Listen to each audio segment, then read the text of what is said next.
নামাজের পাশাপাশি যাকাতও আল্লাহ রব্বুল আলামিন ফরজ করে দিয়েছেন। সূরাতুল বাকারা 43 নং আয়াতে বললেন, ওয়া আকিমুস সালাতা ওয়া আতুজ যাকাতা ওয়ারকাউ মা'আর রাকিঈন। আল্লাহ তাআলা বলছেন, তোমাদের জন্য নামাজ আমি ফরজ করে দিলাম, তোমরা নামাজ কায়েম করো, নামাজ প্রতিষ্ঠা করো এবং যাকাত ভিত্তিক অর্থনৈতিক ফান্ড তৈরি করে যাকাত প্রদান করে ফেলো। এই আয়াতের মধ্যে আল্লাহ রব্বুল আলামিন প্রথমত নামাজ প্রতিষ্ঠার কথা বললেন এবং যাকাত প্রদানের কথা বললেন এবং ওয়ারকাউ মা'আর রাকিঈন, যারা নামাজের মধ্যে রুকু করবে তাদের সাথী হয়ে তোমরা রুকু আদায় করো। প্রথমত নামাজ, এরপরে যাকাতের কথা বললেন। এখন আপনি নামাজ আদায় করেন দৈনিক 5 ওয়াক্ত, কিন্তু আপনার ধন সম্পদ হিসাব করে গরিব, নিঃস্ব, অসহায়, মিসকিন এদেরকে আপনি যাকাত দিতে পারেন না, এদেরকে আপনার সম্পদ থেকে ক্যালকুলেট করে যাকাত প্রদান করেন না, তাহলে আপনি আল্লাহর একটি বিধান মান্য করলেন, আরেকটা বিধান মান্য করতে পারলেন না। এই যাকাত মান্য না করার কারণে আপনার নামাজ পরিপূর্ণ কখনো আল্লাহ তাআলা কবুল করবেন না। কারণ প্রায় 27টি আয়াতের মধ্যে নামাজের সাথে যাকাতকে রিলেটেড করে দিয়েছেন, নামাজ পড়ার সাথে সাথে যাকাতও আল্লাহ তাআলা ফরজ করে দিয়েছেন। সুতরাং এই দুটি অংশ থেকে কখনো প্রকার বিভক্তি করা যাবে না, একটাকে রাখবেন আরেকটাকে ফেলে দিবেন, এটা কখনো মুসলমানদের বৈশিষ্ট্য হতে পারে না। এজন্য আল্লাহ রব্বুল আলামিন নবী করিম সাল্লাল্লাহু আলাইহি ওয়াসাল্লামকে যখন যাকাতের আয়াতগুলো নাজিল করতেন, নামাজের আয়াতগুলো যখন নাজিল করতেন, নবী করিম সাল্লাল্লাহু আলাইহি ওয়াসাল্লাম সাহাবায়ে কেরামকে ডাক দিতেন, ওগো আমার প্রিয় সাহাবায়ে কেরাম, তোমাদের জন্য আল্লাহ যেমনি ভাবে নামাজ প্রতিষ্ঠা করার জন্য হুকুম দিয়েছেন, যাকাতও আল্লাহ তাআলা ফরজ করে দিয়েছেন। সুতরাং তোমাদের প্রতিবেশীর মধ্যে, আমাদের এলাকার মধ্যে যে সমস্ত মানুষ যাকাত খেতে পারবে এইরকম নাম তালিকাভুক্ত করে নাও এবং তোমাদের সম্পদ থেকে তাদেরকে যাকাত প্রদান করো। আল্লাহু আকবার। আল্লাহ তাআলা বলতেছেন, আকিমুস সালাহ ওয়া আতুজ যাকাত, তোমরা নামাজ প্রতিষ্ঠা করো এবং যাকাত দিয়ে ফেলো। এখন আমরা এমন মুসলমান হয়েছি, নামাজ ঠিকই আমরা পড়ি, কিন্তু আমাদের সম্পদ হিসাব করে যাকাত দিতে চাই না। এবং মনের মধ্যে এটাও অনেকেই লালন করে, আমরা যে ধন সম্পদের মালিক, যখন যাকাত দেওয়ার সময় আসে তখন আমরা ভুলে যাই আমাদের যে জমানো টাকা আছে, আমাদের যে যাকাতের নিসাব পরিমাণ সম্পদ গচ্ছিত আছে, এটা আমরা ভুলে যাই, যেন আমরা যাকাত দিতে না পারি। যাকাত যাতে দিতে না হয় এজন্য আমরা দুর্বলতার অবস্থান আমরা নির্ণয় করতে চেষ্টা করি না। উযু বিল্লাহি মিন যালিক। এজন্য নামাজ আল্লাহ তাআলা যেমনি ফরজ করে দিয়েছেন, যাকাতের ব্যাপারে কোনো প্রকার দুর্বলতা, ত্রুটি, বিচ্যুতি এটা যদি আমরা অন্তরে লালন করি, আমরা পরিপূর্ণ কখনো মুসলমান দাবি করতে পারবো না। এবার আসুন, এই যে নবী করিম সাল্লাল্লাহু আলাইহি ওয়াসাল্লাম খ্রিস্টানদেরকে বলতেন যাকাত দেওয়ার জন্য, অসংখ্য ইয়াহুদি খ্রিস্টান তারা ইসলাম যদি গ্রহণ করত, তাদের উপর আগেই নামাজ এবং যাকাত বাধ্যতামূলক করে দেওয়া হতো। একজন খ্রিস্টান কাফির যদি মুসলমান হওয়া সত্ত্বে যাকাত দেয় এবং নামাজ প্রতিষ্ঠা করার জন্য নামাজ আদায় করে, তাদের উপর যুদ্ধ করা, জিহাদ করা, তাদেরকে হত্যা করা ইসলাম সম্পূর্ণ হারাম করে দিয়েছেন। সুবহানাল্লাহি বিহামদিহি। এবং তারা যদি ইসলাম গ্রহণ করে ফেলে এবং নামাজ প্রতিষ্ঠা করে ফেলে এবং যাকাত প্রদান করে ফেলে, তারা মুসলমানদের ভাই ভাই পরস্পরে পরিণত হয়ে যায়। আল্লাহু আকবার। আল্লাহ রাব্বুল আলামিন কোন কাফির, মুশরিক, খ্রিস্টান যদি নামাজ আদায় করার জন্য সাব্যস্ত করে ফেলে, যাকাত প্রদান করার জন্য নিয়ত করে ফেলে, তারা মুসলমানদের পরস্পর ভাই ভাই রূপান্তরিত হয়ে যায়। আল্লাহ রব্বুল আলামিন সূরাতুত তাওবা 11 নং আয়াতে বললেন, فَإِن تَابُوا وَأَقَامُوا الصَّلَاةَ وَآتَوُا الزَّكَاةَ فَإِخْوَانُكُمْ فِي الدِّينِ। আল্লাহ রব্বুল আলামিন কুরআনুল কারীমের মাধ্যমে স্পষ্ট জানিয়ে দিলেন, যদি কোনো নাস্তিক, যদি কোনো খ্রিস্টান, কাফির তারা ইসলাম গ্রহণ করে ফেলে, আল্লাহর কাছে তাওবা করে ফেলে, নামাজ প্রতিষ্ঠা করে, যাকাত যদি আদায় প্রদান করা শুরু করে দেয়, তাহলে এটা তোমাদের ভাইয়ে রূপান্তরিত হয়ে যায়। আর যদি এই আয়াতের তাফসীরের মধ্যে এসেছে, পরস্পর মুসলমান হওয়া সত্ত্বেও ঈমান আনয়ন গ্রহণ করার পরে তারা নামাজ প্রতিষ্ঠা করেছে ঠিক, কিন্তু যাকাত দিতে পারে না, যাকাত প্রদান করে না, এই মুসলমান নামক মুনাফিক কখনো তোমাদের মুসলিম ভাই হিসেবে পরিচয় দিতে পারবে না। নাউযুবিল্লাহ। একটু ভালো করে লক্ষ্য রাখেন, ফাইখওয়ানুকুম ফিদ্দীন, দ্বীনের ভাই কারা? এই যে মনে করেন, ফর এক্সাম্পল, আমরা এই মসজিদে 1000 জন মানুষ নামাজ পড়তে এসেছি, কিন্তু এই 1000 মানুষ থেকে প্রায় 50 জন যাকাত দিতে চায় না। তাদের সম্পদের মালিক, নিসাব সম্পদ আছে, যাকাত দেওয়ার মতো সেই কোয়ালিটি তার সম্পদে আছে, কিন্তু সে যাকাত দিতে চায় না। তাহলে 950 জন মুসলমানের সাথে এই যাকাত অস্বীকারী 50 জন কখনো মুসলিম ভাই হিসেবে পরিচয় দিতে পারবে না। আল্লাহর কাছে এটা মুনাফিক, আল্লাহর কাছে কাফির। এই আয়াতের ব্যাখ্যায় হযরত আবু বকর রাদিয়াল্লাহু আনহু, যারা যাকাত দিতে অস্বীকার করত, নবী করিম সাল্লাল্লাহু আলাইহি ওয়াসাল্লাম মৃত্যুবরণ করার পরে অসংখ্য মুসলমান তারা যাকাত দিতে অস্বীকৃতি জানায়। তারা বলতো, নবীজি যতদিন পৃথিবীতে ছিল ওনার আদেশ আমরা মান্য করতাম, উনি যাকাত প্রদান করার জন্য হুকুম দিয়েছেন, আল্লাহ তাআলার আয়াত অনুযায়ী আমরা তত সমপরিমাণ পর্যন্ত যাকাত দিতাম। এখন নবীজি দুনিয়া থেকে বিদায় হয়ে গিয়েছেন, এখন আমরা আর যাকাত দিতে পারবো না। এই কথা যখন আমিরুল মুমিনিন খলিফাতুল মুসলিমিন আবু বকর রাদিয়াল্লাহু আনহুর কানে যখন আসলো, তিনি সাথে সাথে রাগান্বিত হয়ে গেলেন যে একজন মুসলমান কখনো যাকাত দিতে অস্বীকৃতি জানাতে পারে না। নবীজি দুনিয়া থেকে বিদায় নিয়েছেন, কিন্তু আল্লাহর আয়াত আছে নাকি নাই? আছে। নবী পৃথিবীতে যতদিন থাকবে কোরআনের বিধান ততদিন সীমাবদ্ধ থাকবে, এই ব্যাপারে কোনো ইসলাম বৈধতা করে না। তখন আবু বকর রাদিয়াল্লাহু আনহু তাদের বিরুদ্ধে যুদ্ধের ঘোষণা দিলেন, তাদের বিরুদ্ধে যুদ্ধের অবস্থান গ্রহণ করলেন। কারণ তিনি বলেছেন, একজন মুসলমান নামাজ এবং যাকাতের মধ্যে কখনো পার্থক্য করতে পারে না। আপনি নামাজ পড়বেন কিন্তু যাকাত দিবেন না, আপনি এবং কাফিরের মধ্যে কোনো পার্থক্য আর থাকবে না। এজন্য আবু বকর তাদের বিরুদ্ধে যুদ্ধের ঘোষণা দিয়েছেন।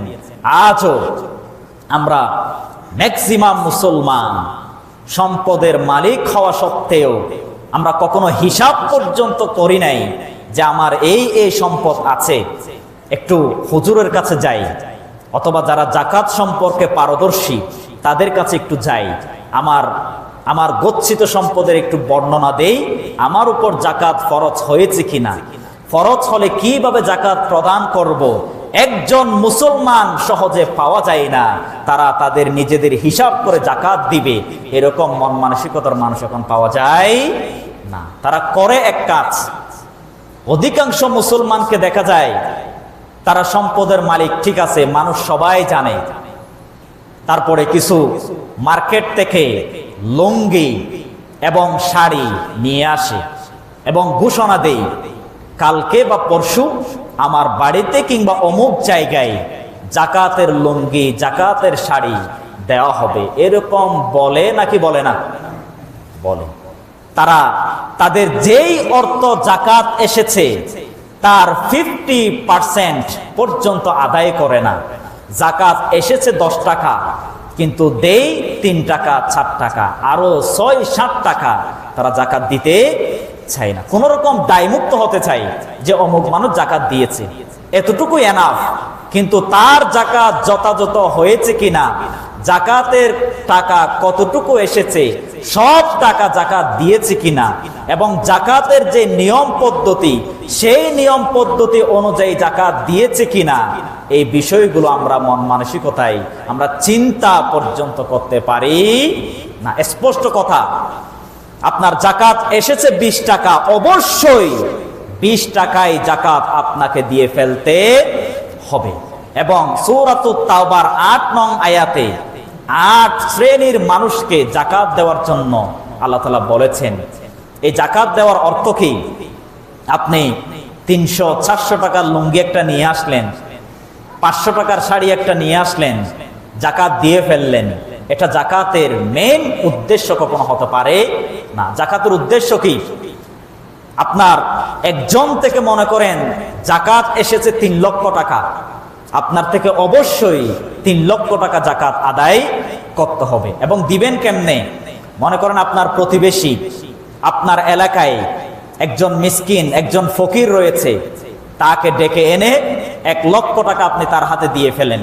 এরকম আরো 2 জনকে চিহ্নিত করবেন, এক একজনকে 1 লক্ষ করে 3 লক্ষ টাকা দিয়ে ফেলবেন।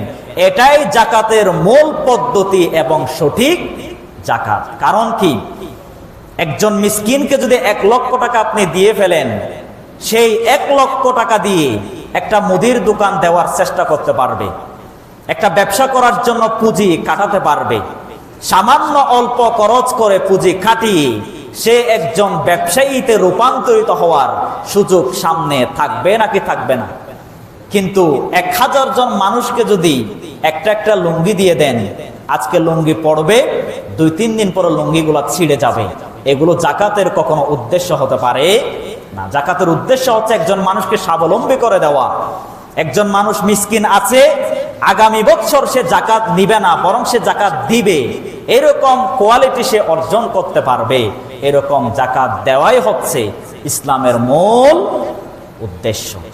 কিন্তু আমরা এর বিপরীতে গিয়ে কোন রকম দায় মুক্ত হওয়ার জন্য বাজার মার্কেট থেকে লুঙ্গি শাড়ি এনে আমরা জাকাতের নামে তামাশা করে মানুষদেরকে শো অফ যে অমুক জাকাত দাতা, অমুক মানুষ এতজন মানুষকে লুঙ্গি দিয়েছে, এতজন মানুষকে শাড়ি দিয়েছে, বাহবা পাওয়ার জন্য এরকম কর্মোন্নতি যদি করেন, এই জাকাত কখনো আল্লাহ তাআলা কবুল করবে না। এই জন্য আসুন আমরা জাকাতের মাহাত্ম্য বুঝি, জাকাতের পদ্ধতি বুঝি, জাকাতের কি উদ্দেশ্য, এগুলো আমরা বুঝবো ইনশাআল্লাহ। আল্লাহ রাব্বুল আলামিন আমাদেরকে সেই উদ্দেশ্য লালন করে আমরা যাতে জাকাত প্রদান করতে পারি সেই তৌফিক কামনা করছি, সবাই বলে আমিন।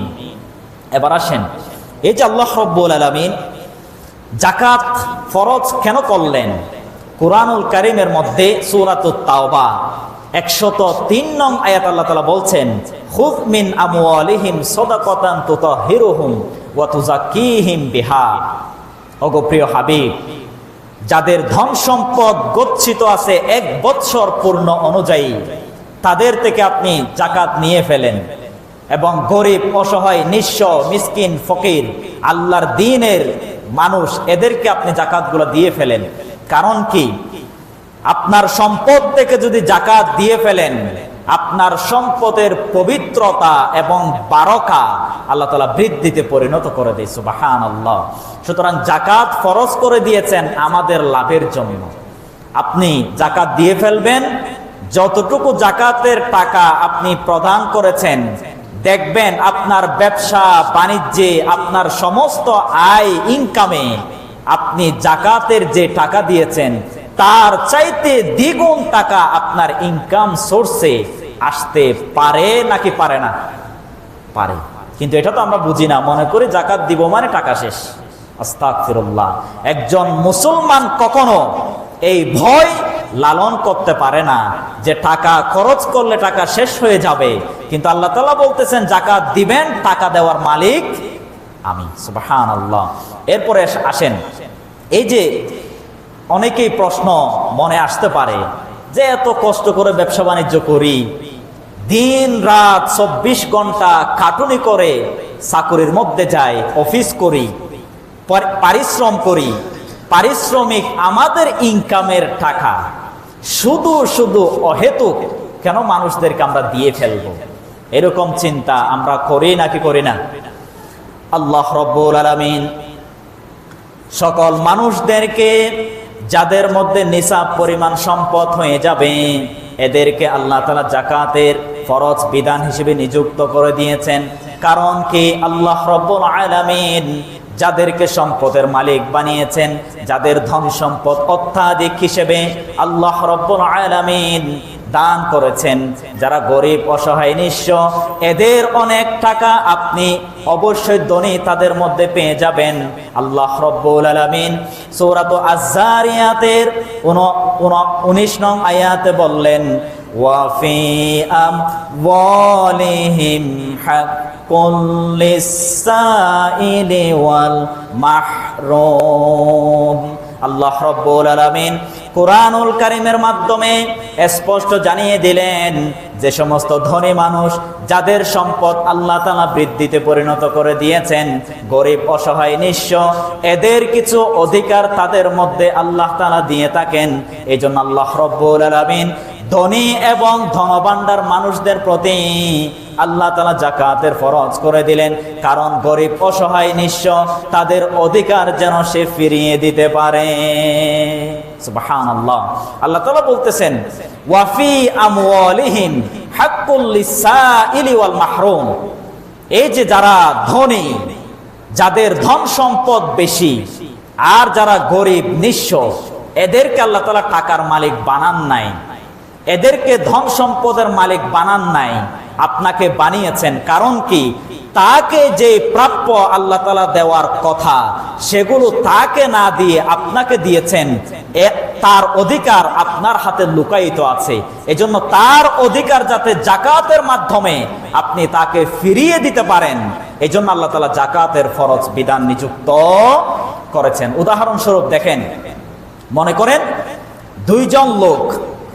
দুইজন মানুষকে 50 টাকা করে 100 টাকা দেওয়ার কথা, কিন্তু আল্লাহ তাআলা একজনকে 90 টাকা দিলেন, আরেকজনকে শুধু 10 টাকা দিলেন।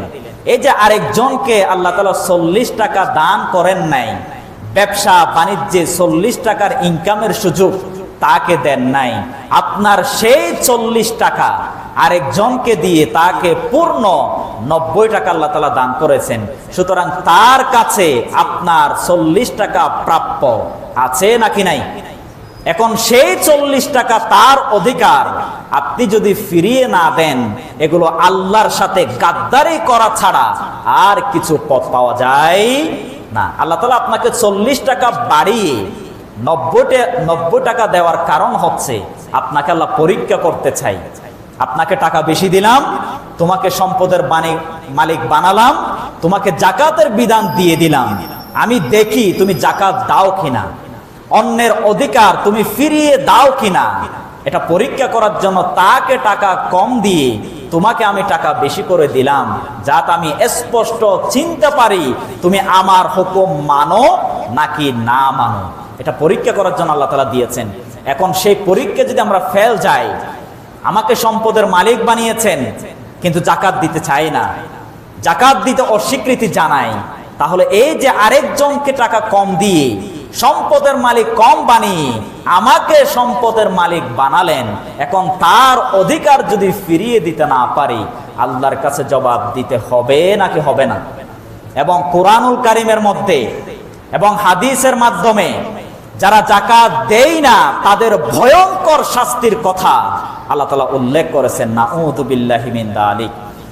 নামাজের পরিণতি আছে, যারা রোজা রাখবে না এদেরও পরিণতি আছে, কিন্তু যারা যাকাত দিবে না এদেরকে সরাসরি কোরআনে এবং হাদিসে মারাত্মক শাস্তির কথা আল্লাহ তাআলা উল্লেখ করেছেন। নাউযু বিল্লাহি মিন যালিক।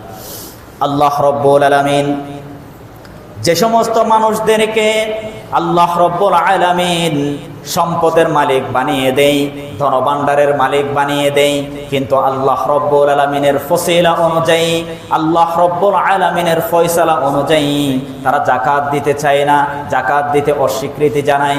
এজন্য আল্লাহ রব্বুল আলামিন সূরাতুত তাওবা ৩৪ নং আয়াতে বললেন, وَالَّذِينَ يَكْنِزُونَ الذَّهَبَ وَالْفِضَّةَ وَلَا يُنْفِقُونَهَا فِي سَبِيلِ اللَّهِ فَبَشِّرْهُم بِعَذَابٍ أَلِيمٍ।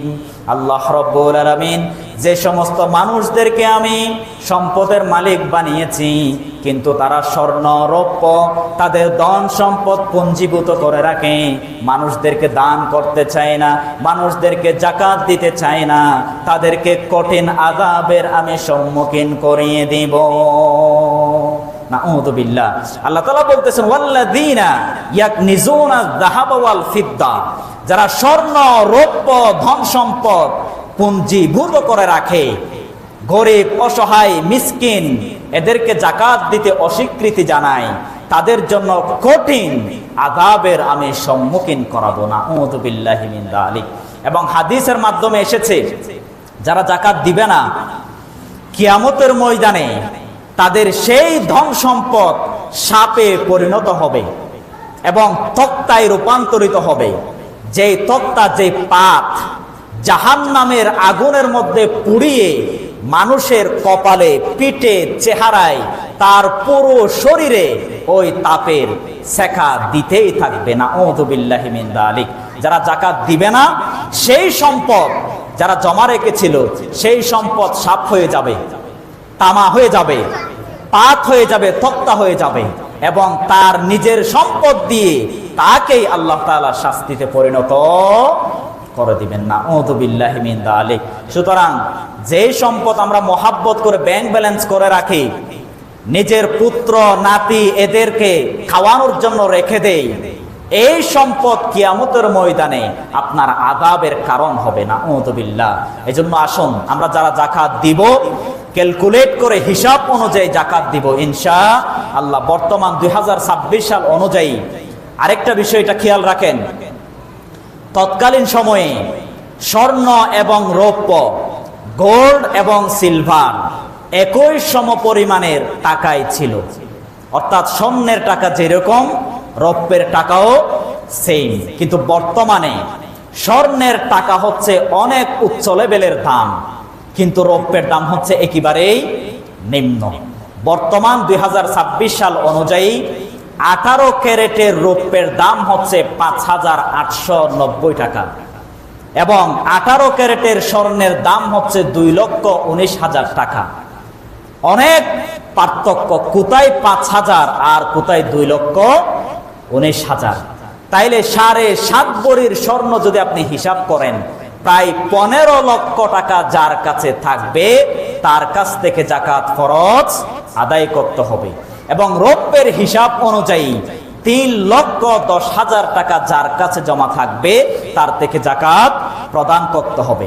এখন আপনার বিবেকের কাছে প্রশ্ন ছুড়ে দিলাম, অধিকাংশ মানুষের কাছে 15 লক্ষ টাকা মতো জমা টাকা থাকে না, কিন্তু 3,10,000 স্বাভাবিক যে কোনো মানুষের কাছে জমা থাকে নাকি থাকে না?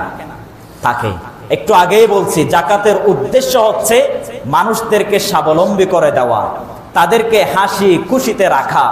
এখন 15 লক্ষ টাকার হিসাব অনুযায়ী আপনি যদি যাকাতের মানদণ্ড হিসাব রাখেন, একটা ইউনিয়নের মধ্যে কিংবা এক এলাকার মধ্যে একজন মানুষও যাকাত দাতা পাওয়া যাবে না। কিন্তু রৌপ্যের হিসাব অনুযায়ী 3,10,000 মানদণ্ড নিয়ে যদি যাকাতের নির্ণয় করেন, তাহলে এক এলাকায় 10 থেকে 20 জন যাকাত দাতা পাওয়া যাবে নাকি যাবে না? এজন্য উলামায়ে কেরাম, ফুকাহায়ে কেরাম তাদের ফতোয়া অনুযায়ী এখন স্বর্ণের হিসাব করে কোনো লাভ নাই, রৌপ্যের হিসাব অনুযায়ী আপনার থেকে যাকাত দিতে হবে। যদি 52.5 তোলা রৌপ্য সমপরিমাণ নগদ টাকা ব্যবসায়িক পণ্য আপনার কাছে যদি জমা থাকে, তাহলে এগুলোর হিসাব অনুযায়ী অবশ্যই আপনার থেকে যাকাত প্রদান করতেই হবে। এই ব্যাপারে কোনো প্রশ্ন করা যাবে না। টোটাল কত? 3,10,000। যার কাছে 1 বছর পর্যন্ত স্থায়ী থাকবে তার থেকে যাকাত দিতে হবে ইনশাআল্লাহ। আরো যাকাতের অনেক ত্রুটি নাটি অনেক বিষয় জানার আছে, যেহেতু জুমার সময় স্বল্প, সবকিছু বলা সম্ভব না। যারা জানেন না, আপনাদের মসজিদের ইমাম সাহেব আছে, অথবা আমার সাথে যোগাযোগ করবেন, অথবা আপনার পরিচিত ভালো আলেম হুজুর, এদের সাথে কথা বলবেন। কথা বলে যাকাতের সঠিক মানদণ্ড আপনারা জেনে নিয়ে 1 বিন্দু পরিমাণ টাকা যাতে এদিক সেদিক না হয়, যাতে কম বেশি না হয়, সেই অনুযায়ী আমরা যাকাত দেওয়ার চেষ্টা করব ইনশাআল্লাহ। আল্লাহ রাব্বুল আলামিন আমাদেরকে যাকাত দিয়ে যাতে আল্লাহর হুকুম পালন করতে পারি এবং জাহান্নামের শাস্তি থেকে যেন মুক্ত করতে পারি, সেই তৌফিক আল্লাহর কাছে কামনা করছি। সবাই বলি আমিন। আসসালামু আলাইকুম ওয়া রাহমাতুল্লাহি ওয়া বারাকাতুহু।